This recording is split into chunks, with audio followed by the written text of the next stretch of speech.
कहानी की शुरुआत में एक सुनसान बीच को दिखाया जाता है, जहां रात के समय कुछ दोस्त पार्टी कर रहे होते हैं। म्यूजिक बज रहा है, कोई डांस कर रहा है, कोई गा रहा है और कोई बस मस्ती में अपनी ही अलग दुनिया में खोया हुआ है। सभी दोस्त उस पल को पूरी तरह जी रहे होते हैं, जैसे उन्हें इस बात का बिल्कुल अंदाजा ही ना हो कि उनकी ये रात आगे चलकर उनकी जिंदगी की सबसे भयानक रात बनने वाली है। पार्टी के बीच ही उनकी नजर सैंड में पड़ी एक बड़ी और अजीब सी चीज पर जाती है। पहले तो वे उसे देखकर मजाक करते हैं, फिर धीरे धीरे उसे छेड़ना शुरू कर देते हैं। कोई उस पर पैर मारता है, कोई हाथ से टच करता है, कोई हंसते हुए उसे तोड़ने की कोशिश करता है। उन्हें जरा भी अंदाजा नहीं होता कि वे जिस चीज को खेल समझकर नुकसान पहुंचा रहे हैं वो असल में क्या है। अंधेरे में वो चीज पूरी तरह साफ नजर नहीं आती और शायद इसी वजह से वे इतनी बड़ी गलती कर बैठते हैं। थोड़ी देर बाद पार्टी खत्म होती है, सब थक जाते हैं और अपनी अपनी कारों में जाकर सो जाते हैं। रात शांत हो जाती है, बीच पर सिर्फ लहरों की आवाज रह जाती है, लेकिन ये शांति बहुत ज्यादा देर तक रहने वाली नहीं थी। सुबह होती है, धीरे धीरे सबकी नींद खुलनी शुरू होती है। मार्शा नाम की लड़की टेबल पर सो रही होती है। जैसे ही उसकी आंख खुलती है, उसकी तबीयत बिगड़ने लगती है और उसे उल्टी होने लगती है। बाकी दोस्त सोचते हैं कि शायद कल रात ज्यादा पार्टी हो गई होगी, शायद ड्रिंक या थकान की वजह से ऐसा हुआ है। लेकिन मार्शा को अंदर ही अंदर कुछ अजीब सा महसूस हो रहा था, जैसे कुछ ठीक नहीं है। तभी उनकी नजर पास ही सैंड पर बैठे एक पक्षी पर जाती है। वो पक्षी बिल्कुल सामान्य दिख रहा होता है, लेकिन अचानक सैंड उसके नीचे से हिलने लगती है और वो पक्षी धीरे धीरे सैंड में धंसने लगता है। सब लोग ये देखकर चौंक जाते हैं, जैसे वो सैंड नहीं बल्कि कोई जिंदा चीज हो जो ऊपर आई चीज को अपने अंदर खींच रही हो। एक लड़की घबराकर मार्शा को चिल्लाकर कहती है कि सैंड पर पैर मत रखना, लेकिन मार्शा तब तक बहुत करीब आ चुकी होती है। वो जैसे ही सैंड पर पैर रखती है, उसका पैर धीरे धीरे अंदर धंसने लगता है। वो घबराकर पैर निकालने की कोशिश करती है, लेकिन सैंड उसे छोड़ती ही नहीं। वो अपने हाथ से खुद को खींचने की कोशिश करती है और तभी उसका हाथ भी सैंड में फंस जाता है। अब वो पूरी तरह फंस चुकी होती है और जोर जोर से चिल्लाने लगती है। बाकी दोस्त कुछ समझ ही नहीं पाते कि क्या करें। कोई आगे बढ़ना चाहता है, लेकिन डरता है कि कहीं वो भी उसी सैंड में ना फंस जाए। तभी एक लड़का हिम्मत करके कार से बाहर निकलता है। बाकी सभी उसे रोकते हैं, लेकिन वो नहीं मानता। वो मार्शा की मदद करने के लिए सैंड की ओर बढ़ता है, लेकिन जैसे ही वो सैंड पर कदम रखता है, वो अचानक फिसलकर नीचे गिर जाता है। उसका चेहरा सैंड से टकराता है और सैंड उसे भी पकड़ लेती है। वो उठने की कोशिश करता है, लेकिन जितनी कोशिश करता है उतना ही और फंसता चला जाता है। सैंड उसकी स्किन तक पकड़ लेती है और उसे बुरी तरह घायल कर देती है। उसकी हालत देखकर बाकी दोस्त उसे बचाने के लिए कार स्टार्ट करने लगते हैं, लेकिन कार स्टार्ट नहीं होती। तब एक और दोस्त ऊपर खड़े होकर रस्सी फेंकता है, लेकिन नीचे फंसा लड़का उसे पकड़ ही नहीं पाता। कुछ ही पलों में उसकी पूरी बॉडी सैंड के अंदर समा जाती है और सबके सामने वो गायब हो जाता है। अब वहां मौजूद सभी लोग सन्न रह जाते हैं। उन्हें समझ आ जाता है कि ये कोई आम खतरा नहीं है। वे किसी ऐसी जगह फंस चुके हैं जहां सैंड खुद मौत बन चुकी है। जोना, जो कार के ड्राइवर सीट पर बैठा होता है, बार बार कार स्टार्ट करने की कोशिश करता है, लेकिन कार किसी तरह से चालू नहीं होती। अब सबके चेहरे पर डर साफ दिखने लगता है। तभी एक स्वस्थ दिखने वाला मोटा सा आदमी सामने आता है, जो एक ड्रम के ऊपर बैठा हुआ होता है। उसे अभी तक सही से कुछ पता नहीं चला होता, क्योंकि वो सो रहा था। लोग उसे बार बार चेतावनी देते हैं कि वो हिले नहीं, लेकिन वो उन्हें गंभीरता से नहीं लेता। उसे लगता है कि ये लोग मजाक कर रहे हैं। वो कहता है कि उसने खुद अपनी आंखों से कुछ नहीं देखा है, इसलिए वो नहीं मानता। तब एक लड़का उससे कहता है कि थोड़ी देर में मदद आने वाली है, उसने कॉल कर दिया है और बस इंतजार करना है। वो आदमी आखिरकार मान जाता है कि उसे अभी वहीं रुकना चाहिए, लेकिन असल में वहां कोई मदद आने वाली नहीं थी। सभी लोग फंस चुके थे। मार्शा की दोस्त सोचती है कि कल रात तो सब यहां पार्टी कर रहे थे, फिर उस वक्त सैंड ने किसी को क्यों नहीं पकड़ा। तभी उन्हें समझ आने लगता है कि जो लोग सीधे सैंड पर नहीं थे वे बच गए थे, जैसे जो कार में थे या ऊंची जगह पर थे। लेकिन जो लोग सीधे सैंड पर आए वे अंदर खिंचते चले गए। थोड़ी देर बाद वही मोटा आदमी फिर से बेचैनी महसूस करने लगता है। वो कहता है कि उसे बहुत धूप लग रही है। उसका दोस्त उसे सनस्क्रीन देता है और कहता है कि इसे लगा ले, थोड़ा आराम मिलेगा। वो सनस्क्रीन लगाता है और थोड़ी राहत महसूस करता है। इसी बीच उनकी नजर उस बड़ी चीज पर जाती है जिसे उन्होंने रात में नुकसान पहुंचाया था। अब सब साफ समझ में आता है। वो चीज कोई पत्थर नहीं थी, बल्कि एक एग था, और उन्होंने उसे तोड़कर बहुत बड़ी गलती कर दी थी। अंडा 2 हिस्सों में बंट चुका था, मतलब उसके अंदर जो भी था वो बाहर आ चुका था, और शायद वही अब सैंड के अंदर छिपकर लोगों को पकड़ रहा था। फिर एक लड़की सैंड की तरफ कोई चीज फेंकती है। वो चीज तुरंत सैंड में समा जाती है। अब ये साफ हो जाता है कि जो भी सैंड को छू रहा है वो उसका शिकार बन रहा है। जोना समझ जाता है कि अब सिर्फ इंतजार करने से कुछ नहीं होगा, उसे खुद कुछ करना होगा। वो एक स्केटबोर्ड उठाता है और उसके सहारे टेबल तक पहुंचने की कोशिश करता है।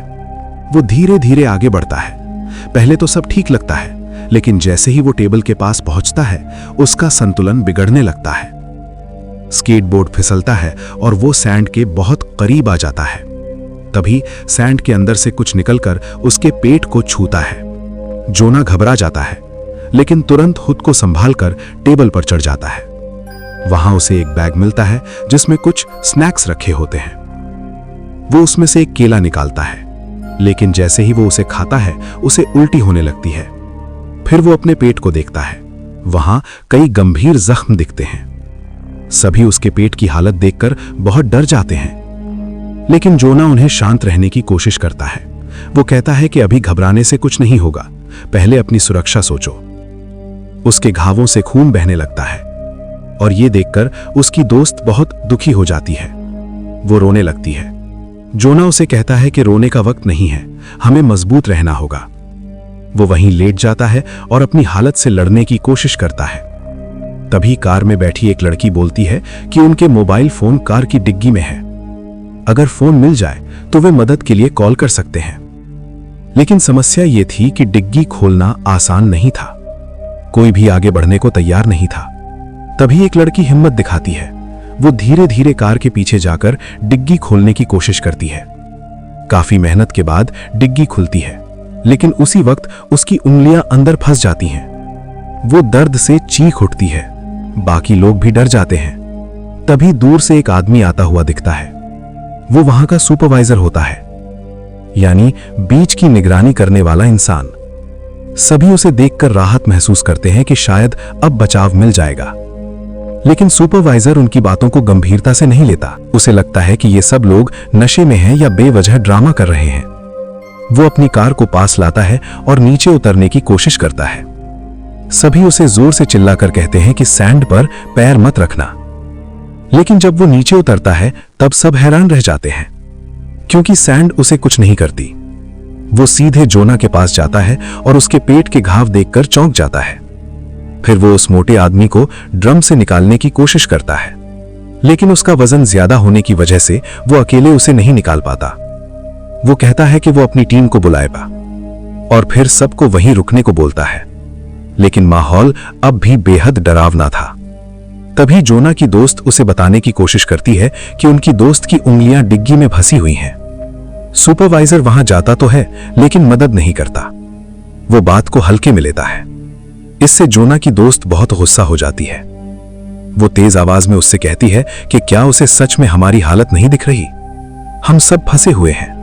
2 दोस्त पहले ही सैंड में जा चुके हैं। लेकिन सुपरवाइजर उसे चुप रहने को कहता है। वो कहता है कि अगर सच में कुछ होता तो वो यहां कैसे खड़ा होता। वो कहता है कि सब नीचे आ जाएं, लेकिन कोई नीचे नहीं आता, क्योंकि उन्हें पता होता है कि नीचे जाना मौत को बुलाना है। गुस्से में सुपरवाइजर अपनी गन निकाल लेता है। उसी वक्त उसकी चाबियां नीचे गिर जाती हैं। सभी उसे रोकते हैं कि सैंड में हाथ मत डालो, लेकिन वो उनकी बात नहीं सुनता। जैसे ही वो अपनी चाबियां उठाने के लिए हाथ बढ़ाता है, उसका हाथ सैंड में फंस जाता है। अब उसका हाथ भी उसी सैंड ने पकड़ लिया होता है। उसके पास पेपर स्प्रे होता है। वो उसे सैंड पर डाल देता है, लेकिन उसका कोई असर नहीं होता। सैंड का खतरनाक हिस्सा उसके हाथ को खींचकर अलग कर देता है। सुपरवाइजर दर्द से चीख उठता है, खून बहने लगता है और कुछ ही देर में वो भी सैंड के अंदर चला जाता है। अब सबको स्पष्ट हो जाता है कि यह सैंड किसी इंसान को नहीं छोड़ने वाली। अब जोना की दोस्त समझ जाती है कि सुपरवाइजर को कुछ नहीं हुआ था, क्योंकि उसके जूते ऐसे थे जिनमें नीचे फाइबर जैसे मजबूत हिस्से लगे हुए थे। इसी से उन्हें एक नया तरीका सोचता है। वे सोचते हैं कि अगर पैरों में तौलिए बांध दिए जाएं तो शायद सैंड पर चला जा सके। वो सबको तौलिए फेंकने को कहती है, लेकिन जब एक लड़का तौलिया पकड़ने की कोशिश करता है, वो बैलेंस खो बैठता है और कैबिन से नीचे गिर जाता है। नीचे गिरते ही सैंड के अंदर से जड़ों जैसे लंबे लंबे हिस्से बाहर निकलते हैं। ये असल में उसी क्रीचर के टेंटिकल्स होते हैं। वे उसके शरीर से चिपक जाते हैं और खून चूसने लगते हैं। वो भी कुछ ही देर में बाकी लोगों की तरह गायब हो जाता है। ये दृश्य देखकर सब टूट जाते हैं। खासकर काले बालों वाली लड़की बहुत डर जाती है। वो अपने कानों पर हाथ रखकर रोने लगती है। जोना की दोस्त उसे शांत करती है, उसका हौसला बनाए रखती है। फिर वो ग्रिल को जोड़कर एक रास्ता बनाने लगती है। कार से टेबल तक एक अस्थायी रास्ता बनाया जाता है। इसके बाद वो कैबिन से कूदकर कार पर पहुंचती है। जैसे ही वो कार के अंदर आती है, गुस्से में काले बालों वाली लड़की को थप्पड़ मार देती है, क्योंकि बीच पर आने का आइडिया उसी का था। लेकिन अब किसी के पास पछताने का वक्त नहीं था। दोनों मिलकर उस लड़की की फंसी हुई उंगलियां बाहर निकालने की कोशिश करती हैं। काफी कोशिश के बाद वे सफल हो जाती हैं। जोना की दोस्त उसके कटे हुए हाथ पर तौलिया बांध देती है ताकि खून बहना कम हो। उधर वही मोटा आदमी ड्रम में फंसा हुआ बहुत परेशान होता है। उसकी बॉडी सूजने लगती है और खून भी निकलने लगता है। जैसे ही उसका खून सैंड पर गिरता है, टेंटिकल्स फिर से सक्रिय हो जाते हैं। उन्हें समझ आ जाता है कि क्रीचर खून की तरफ खिंचता है। दूसरी तरफ तीनों लड़कियां ग्रिल्स को जोड़कर एक रास्ता तैयार करती हैं। काले बालों वाली लड़की उस पर धीरे धीरे चलने लगती है। अब उसे सैंड नहीं पकड़ती। वो उम्मीद से भर जाती है। उसे लगने लगता है कि शायद अब सब बच जाएंगे। वो सुपरवाइजर की कार तक पहुंच जाती है, लेकिन उसी समय क्रीचर अपने टेंटिकल्स और मजबूत कर चुका होता है। उसके नीचे से ड्रम कमजोर पड़ जाता है और अचानक टेंटिकल्स उस मोटे आदमी को खींच लेते हैं। वो भी सैंड के अंदर चला जाता है। इस तरह क्रीचर और बड़ा और ताकतवर हो जाता है। अब उसके टेंटिकल्स पहले से ज्यादा खतरनाक हो जाते हैं। वो सुपरवाइजर की कार को हिलाने लगता है। कार हिलने से काले बालों वाली लड़की गिर जाती है। उसका सिर कार से टकराता है और वो बेहोश हो जाती है। अब जोना की दोस्त अकेली रह जाती है। जोना पहले ही बुरी तरह घायल था। बाकी लोग या तो मर चुके थे या बेहोश थे। अब हालात और भी खराब हो जाते हैं। रात गहराने लगती है और क्रीचर फिर से हमला करने का मौका ढूंढने लगता है। कुछ देर बाद काले बालों वाली लड़की को होश आता है। वो उठकर जोना और अपनी दोस्त को बचाने की कोशिश करती है, लेकिन तभी क्रीचर का एक बड़ा टेंटिकल कार के दरवाजे को बंद कर देता है। अब हैरानी की बात यह थी कि क्रीचर के टेंटिकल्स से ब्लू लाइट निकल रही थी। वो और भी खतरनाक और अजीब लग रहा था। लेकिन जोना की दोस्त हार नहीं मानती। वो कार के ऊपर चढ़ती है। वहां उसे एक गैसोलीन कैन दिखाई देती है, लेकिन क्रीचर उस कैन को पकड़ लेता है। वो रुकती नहीं, दूसरी कैन उठाती है और गैसोलीन को कार के चारों ओर फैलाना शुरू कर देती है। थोड़ा सा गैसोलीन क्रीचर पर भी गिरता है और फिर वो उसमें आग लगा देती है। आग लगते ही क्रीचर के टेंटिकल्स जलने लगते हैं। वो बुरी तरह तड़पने लगता है। जोना की दोस्त इस मौके का फायदा उठाकर कार के अंदर घुस जाती है और दरवाजा बंद कर लेती है। क्रीचर दरवाजा तोड़ने की कोशिश करता है, लेकिन आग की वजह से उसकी ताकत कम होने लगती है और आखिरकार वो वापस सैंड के अंदर समा जाता है। अब सब लोग बहुत डरे हुए थे, थकान और तनाव से भरे हुए थे और आखिरकार उसी कार में सो जाते हैं। सुबह होती है। कार के शीशे पर कोई दस्तक देता है। वो एक पुलिस ऑफिसर होता है जो बाहर खड़ा होता है। जोना की दोस्त बाहर निकलती है और इस बार जब वो सैंड पर पैर रखती है तो उसका पैर नहीं धंसता।